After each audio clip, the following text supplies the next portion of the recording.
tradicional que seguirem des d'ací, des del Grau fins la Madalena, seguint el camí de la Pedrera. Anem a començar l'acte protocolari que sempre fem abans d'eixir. En primer lloc, el membre de l'Associació Cultural La Barraca, Joan Torrent, li imposarà el pin de guia de la Pedrera al nostre guia d'enguany, David Carrillo Luis. Fort de l'aplaudiment. David serà el que encapçalarà la nostra pujada a la Madalena i serà qui ens guiarà fins Sant Roc de Canet, on ens trobarem amb la romeria oficial. Tot seguint, la madrina infantil xiqueta Lara Martínez Querol, el president infantil xiquet Ferran Salón Fallant i la madrina senyoreta Maria Soria Albiol li imposaran el corbatí commemoratiu d'enguany al nostre estandard del Camí de la Pedrera.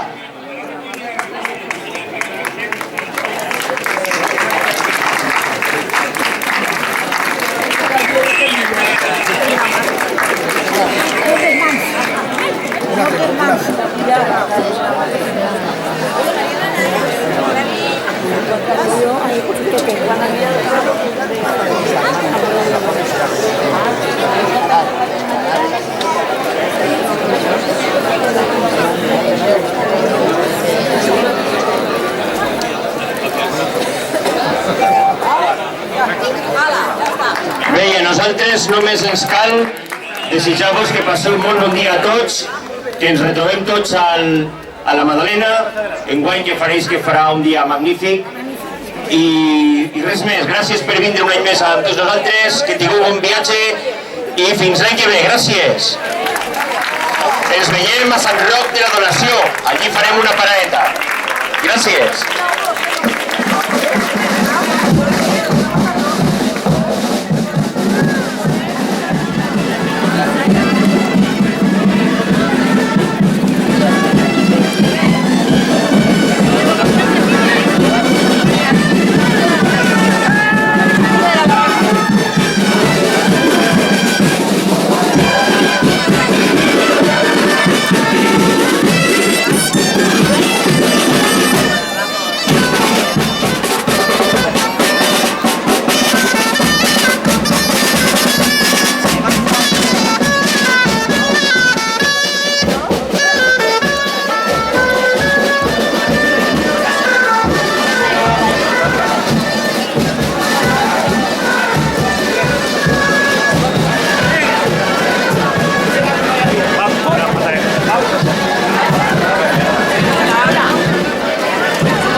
Vale, vale. Entonces,